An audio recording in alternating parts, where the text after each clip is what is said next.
Difficile de faire un état des lieux de la précarité en Dordogne. Pourtant, un collectif s'est créé il y a plusieurs mois. Son objectif, sensibiliser la population aux différentes formes de précarité, notamment féminines. Ludivine Tachon, Pascal Tinon. Barbara, 35 ans, maman de 4 enfants en situation de grande précarité aggravée depuis son divorce.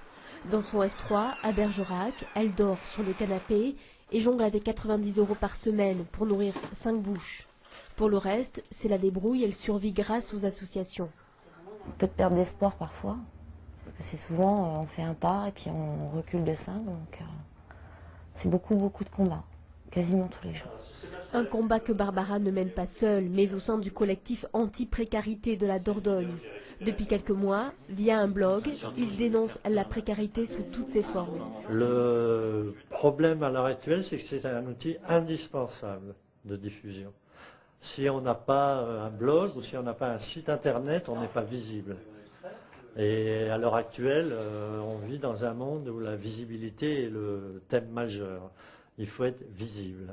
Nous, on est un peu sensible à tout ce qui est isolement des personnes qui sont précaires. Et le collectif est un peu là pour ça, pour créer du lien et du réseau pour des gens précaires qui n'ont pas la possibilité, bien souvent, de parler de leurs problèmes en toute liberté. Visible sur Internet, mais aussi dans la rue, le collectif a choisi la méthode directe pour sensibiliser le grand public. Ici, distribution gratuite de madeleines pour aborder le thème de la précarité féminine. Le précaire, il y a quelques années, était assimilé au SDF. Ensuite, ça a été assimilé à la personne sans emploi. Et maintenant, on peut avoir un emploi, un logement et être précaire. Donc, il faut absolument que les gens ressentent ça très très fort.